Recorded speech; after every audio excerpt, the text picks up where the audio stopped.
Oi, boa noite. Hoje é 22 de maio, sexta-feira, e eu vim contar para vocês que a gente teve uma vitória. O Congresso não votou a medida provisória apresentada pelo Bolsonaro, que era a medida provisória 910. Ela caducava na quarta-feira, dia 20, e ela não entrou para votação e ela perdeu a validade, né? O que era essa medida provisória? Era uma coisa muito esquisita, né? Por quê? A medida provisória pedia para mudar os critérios de regularização de terras públicas não destinadas, ou seja, terra que não tinha função, tá? Tinha que ter ido para plenário, não foi, caducou. Então, terras públicas, terras da União, que não são destinadas para nada, que não tem uso, poderiam receber regularização caso alguém se apropriasse dessa terra, né? Muitos deputados eram favoráveis e, como não deu tempo de votar, por conta de todos os problemas que têm acontecido no país, eles transformaram ela num projeto de lei. Então, nós vamos ter que acompanhar. É o projeto de lei 2633 de 2020, tá bom? Então, a MP 910 de 2019 passou a ser substituída por um projeto de lei, que é o 2633. Como muita gente me mandou para assinar, fazer abaixo-assinado, né? Eu comecei a olhar um pouquinho mais de perto, fiquei interessada e eu tenho, durante essa quarentena, ouvido muitos podcasts. Aí a gente baixa um aplicativo, o Spotify, e aí você vai e ouve a notícia que você quer. Você não precisa ficar ouvindo o que a televisão está falando, o que o rádio está falando. Eu vou pesquisar nos podcasts aquilo que me interessa. E aí aconteceu uma reportagem bacana, feita pelo podcast O Assunto, da Renata Lopretti, e ela entrevistou um jornalista que trabalha para o Fantástico. E esse jornalista fez uma série de reportagens acompanhando o desmatamento. Eu não sei se vocês se lembram que o ano passado, de junho a setembro, teve muita queimada lá na Amazônia e nós viramos manchete de jornal no exterior. O Bolsonaro ficou bravo com a Angela Merkel, ficou bravo com a Noruega que se meteu, ele xingou todo mundo, mandou todo mundo, cada um cuidar do seu, porque ele estava cuidando do que era nosso, que era a Amazônia. Estão lembrados desse episódio? Aí, para deter a queimada, ele mandou para lá 4.000 soldados. Esses 4.000 homens do exército, eles foram sendo monitorados, foram sendo controlados pelo general Mourão e pelo Augusto Heleno, que era quem comandava aí o trabalho. Os meninos do exército fizeram um trabalho bom. Qual era o trabalho deles? Apagar fogo. Eles foram lá e conseguiram. Queimada não tem mais, né? Só que, paralelo à diminuição da queimada, começou a haver o aumento do desmatamento sem queimada. Aí o IBAMA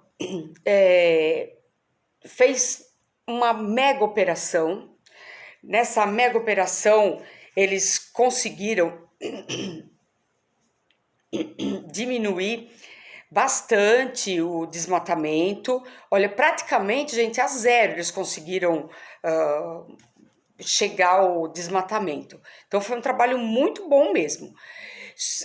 Porque eles tiveram condições de trabalhar e a coisa aconteceu. Só que aí, gente, bateu num outro problema. Por quê?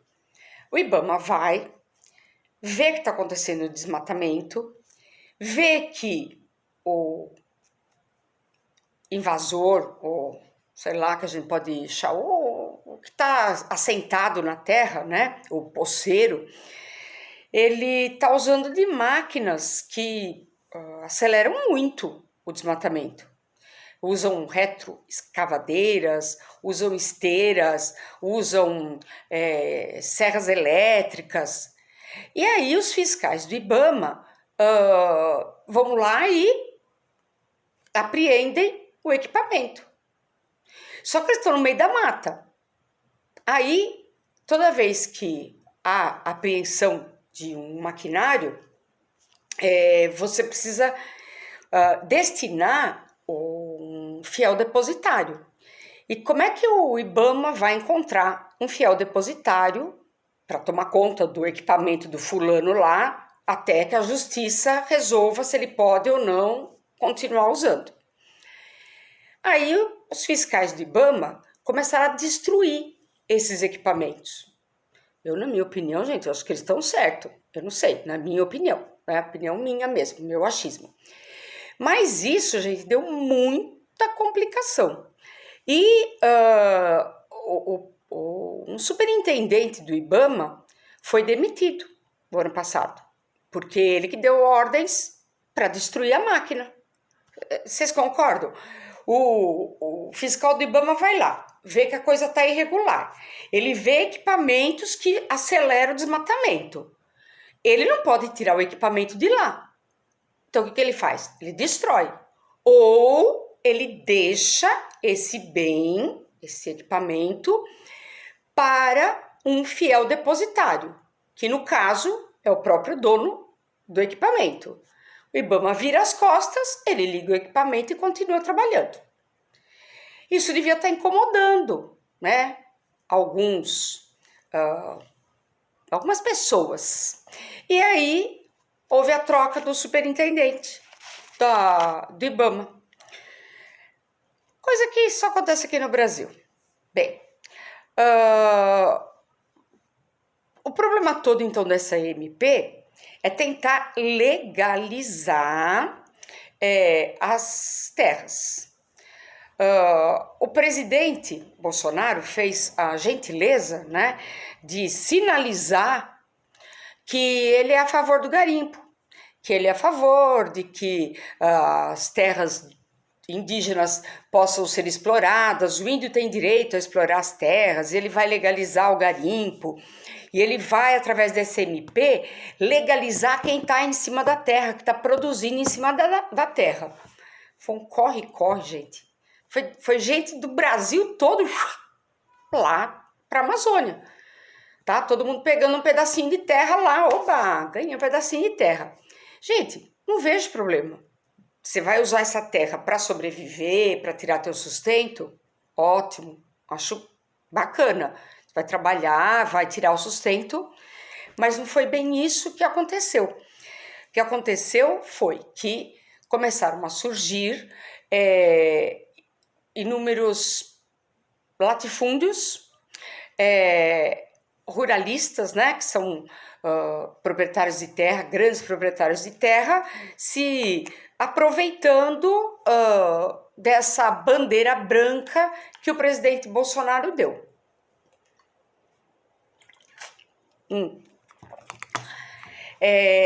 Essa medida provisória aí que caiu essa semana, né, porque caducou, 8 ex-ministros do meio ambiente de governos anteriores, governo do FHC, do governo do Lula, da Dilma, do Temer, 8 ex-ministros fizeram uma carta, né, pedindo para barrarem, para essa lei não ser votada, para ela ser caducada, porque era um absurdo mesmo, né?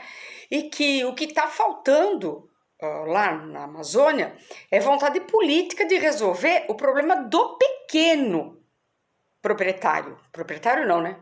Do pequeno agricultor. Legalizar essas áreas públicas invadidas por particulares vai beneficiar principalmente o grande latifundiário. Porque o pequeno, coitado, tem lá um quadradinho de terra onde ele pode tirar o que comer, sobreviver. Mas, sei lá, 2.000 metros quadrados que ele possa ter. Só que existem os grandes latifundiários. Presta atenção nesse número.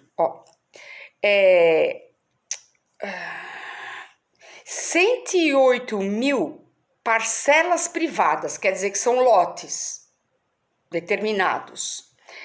90% de pequenos proprietários correram para pedir a regularização, tá? Só que tem uma outra parcela que também vai entrar com esse benefício, só que são grandes módulos fiscais. Esses 90% que estão pedindo a regularização vai, sei lá, de 2.000 metros quadrados. Só que existe uns 5% que estão entrando com o pedido de regularização de 4.800 módulos fiscais. Deu para você entender? Eu estou pedindo para regularizar o meu, umzinho. Você está pedindo para regularizar 4.800 de uma vez? Para ficar para você. Terras públicas que estão fora de uso. Então vamos dar para quem está precisando, não para um fulano que vai pegar. Gente, olha a propriedade que o cara vai ter maior do que uma cidade, né? Então tá na cara que essa MP estava vindo para favorecer esses grandes latifundiários, né? Os pequenos, tá faltando só vontade política. A vontade política já teria resolvido o problema deles. É fácil de resolver, né?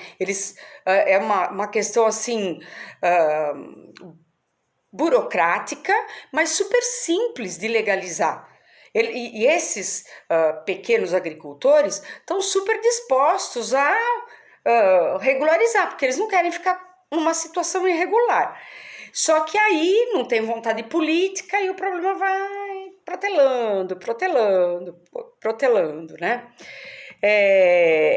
Então a gente vê aí que aquele projeto da Amazônia legal, gente, ela ainda não deslanchou, tá lá ainda emperrado, né? Bom, tá claro então que a MP 9610 foi feita sob encomenda para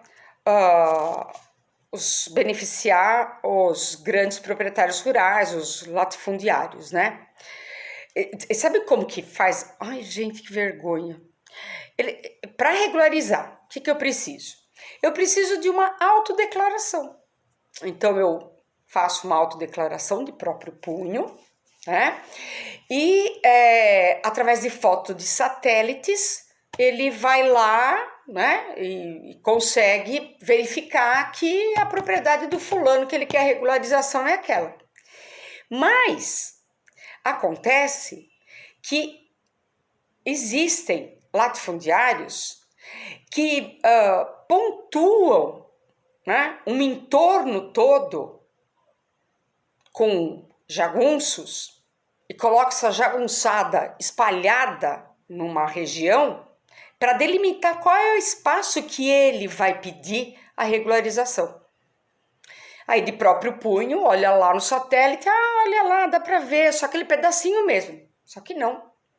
A intenção dele é regularizar todo aquele trecho através dessa jagunçada toda. Gente, tem muita morte lá. Muita morte, que a gente mal fica sabendo, né? Em 2018, aconteceram 28 mortes dentro dessas unidades que estão pleiteando regularização. 2018, né, 28 mortes. 2019 já pula para 30 e tantas mortes. Sempre tem, sempre, porque essa jagunçada tem arma. Eles andam armados, né? Bom, então essa primeira fase seria muito fácil. Regulariza a terra para esses coitados que estão lá e que, para eles não serem desapropriados por interesse desses latifundiários. Vocês me entendem? O cara tá lá. Se esse... Gente, é gangue, é bandido, é criminoso. Chega lá armado e o cara tá lá com a família dele, tirando sustento da terra, ele é obrigado a sair, porque senão o outro vai lá e prega fumo em todo mundo, né? É terra de ninguém, né? E quando alguém é perguntar, é questionado, né? Gente, mas isso tá certo, etc. Ah, mas todos têm direito à lei. Então, tanto o latifundiário como o pequeno agricultor. Eu vejo diferença. Acho que dar terra realmente para quem não tem acesso, acho perfeito, né? Acho que eu já até contei histórias de pessoas que eu conheço que na década de 80 foram lá para a Amazônia, do Rio Grande do Sul, foram para a Amazônia, trabalharam duro mesmo, com todas as dificuldades do clima, da vegetação e do meio ambiente hostil e venceram. Hoje eles têm uma propriedade rural, eles produzem, eles vendem, eles sobrevivem. Isso é agricultura, né? Agricultura familiar.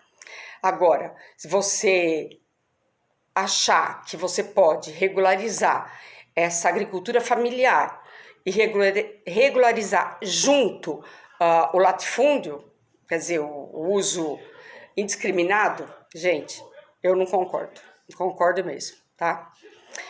Bom, é difícil distinguir que é terra invadida do que não é, mas a MP tá aí para tentar pôr ordem na coisa, né? Nesse mesmo podcast, a Renata Lopretti entrevistou um pesquisador. Ele chama Carlos Nobre, ele é um pesquisador da USP, ele é um cientista, né? E ele estuda os efeitos do desmatamento. Aí na minha cabeça, efeitos do desmatamento só tinha uma coisa: clima. Gente, espera aí, eu vou ter que abaixar a TV, porque a TV tá super alta. E sabe quem tá falando? O Bolsonaro. Espera aí que eu já volto. Voltei! Gente, estão falando o dia inteiro dessa íntegra, dessa reunião e disso e daquilo, daquilo. Ah, já tô cansada disso, pelo amor de Deus. Vamos falar mais um pouquinho aqui do que é mais real, né? Porque, olha... que eu estava dizendo, então, que ela entrevistou o Carlos Nobre, que é um cientista. Olha, gente, cada loucura que a gente nem para pensar. Fala em desmatamento, na minha cabeça, eu penso em clima, né? Porque você desmata, altera o clima, meio ambiente, aí mais seca, mais chuva, mais isso, mais aquilo. E aí, esse Carlos Nobre, ele disse que não teve quarentena para o desmatamento, que o desmatamento na Amazônia continuou, porque infelizmente a lei lá ela não é observada, e quando é observada, ela não, o Estado não pune, né? Por isso é muito pequena. Então o infrator sabe que ele está... o crime ambiental não é levado a sério, né? Então muita gente pode ter pensado, nossa, Covid, né? Acho que... Ou talvez você nem pensou, né? Pra falar a verdade, também não tinha pensado, não, se a Covid tinha melhorado o desmatamento ou não. Mas não, gente, piorou, né? Por ilusão. Vocês se lembram, então, das queimadas, vocês se lembram do quanto a gente foi retalhado no exterior por conta das queimadas, e aí cada um tomou o seu partido. Uns acham que o Bolsonaro está certo, cada um que se meta com o seu espaço e deixa que a Amazônia a gente cuida. Né? Pode ser. Só que esse Carlos Nobre disse o seguinte, que a gente está vivendo um desafio biológico muito grande. A gente, quando fala de desmatamento, a gente tem duas preocupações. A primeira, realmente, é o clima. Mas a segunda, gente, é a perda de biodiversidade. É a perda da segurança da biodiversidade. Aí faz sentido. A floresta amazônica existe há milhões e milhões de anos. Ela conseguiu estabelecer um equilíbrio, né, ecológico perfeito. Tudo em harmonia. Né? A temperatura, a luminosidade, a quantidade de água, está tudo harmônico. E nesse ecossistema convivem pequenos...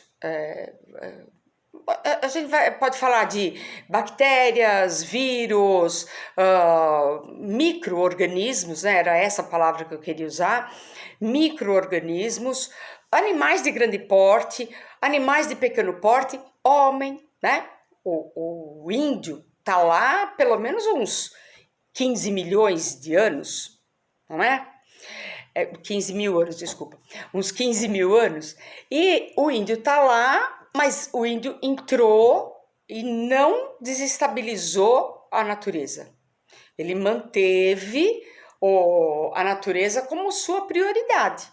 Ele não alterou, ele não altera, ele não degrada. E essa degradação vai trazer consequências para nós.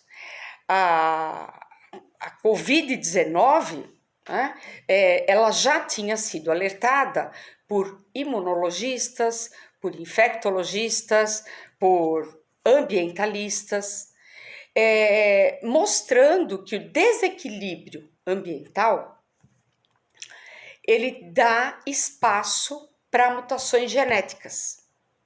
E toda vez que há um desequilíbrio ambiental, todo o ecossistema tem que se acomodar.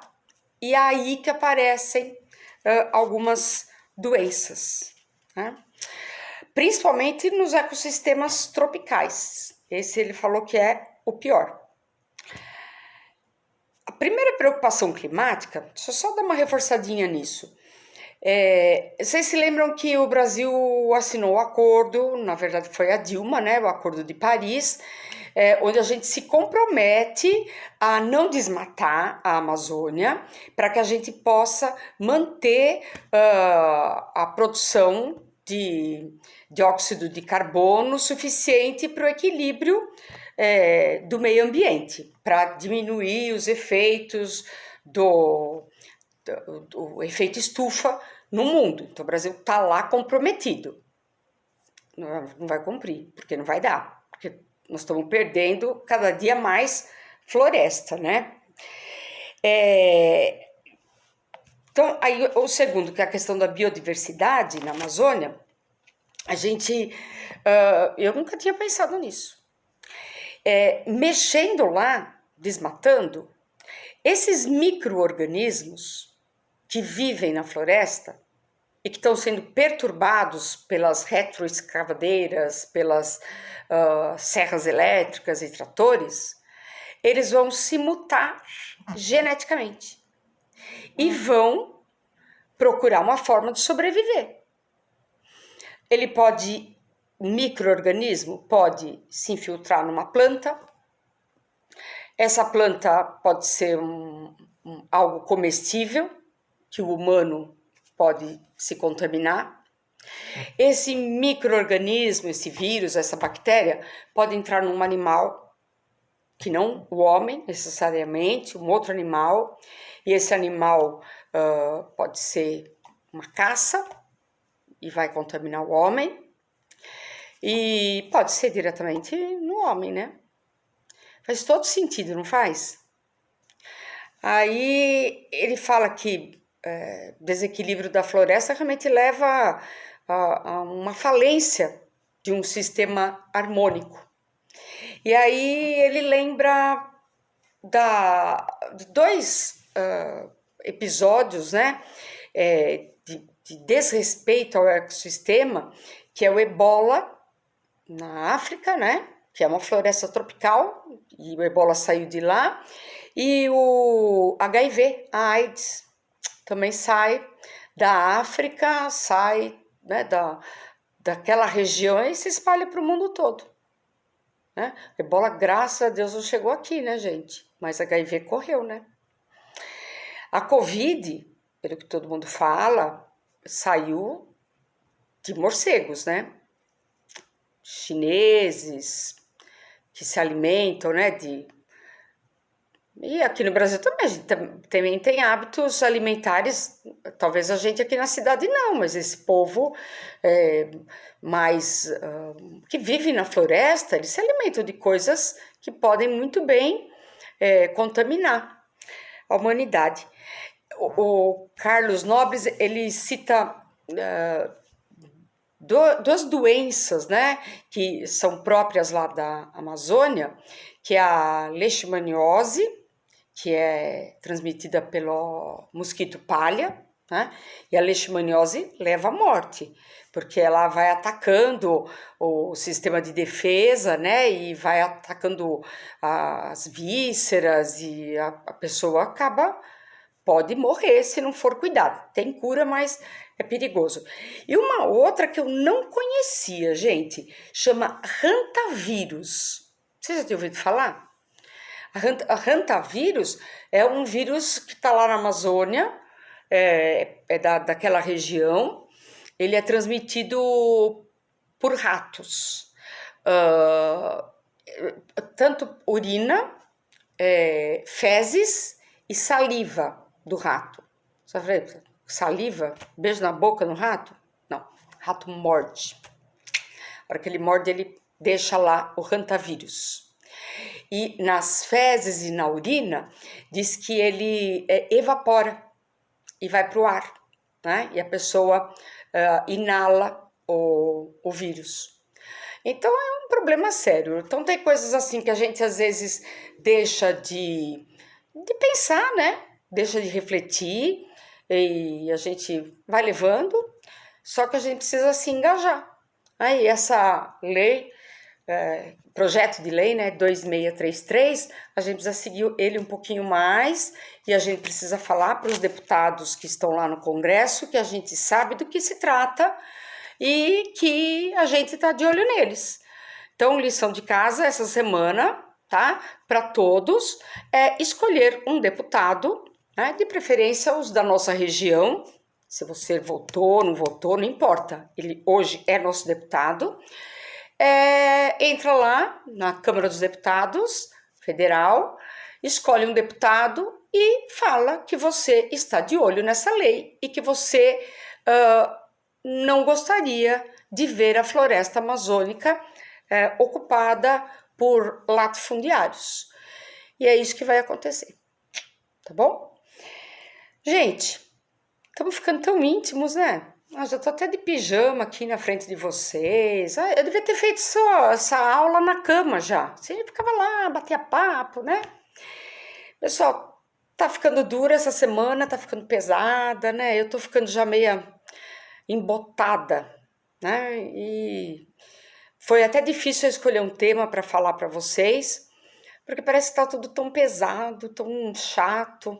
Vocês me perdoem se o tema não foi assim tão bom, mas eu preferi falar disso, que pelo menos eu acho que era um assunto que não estava na grande mídia, né?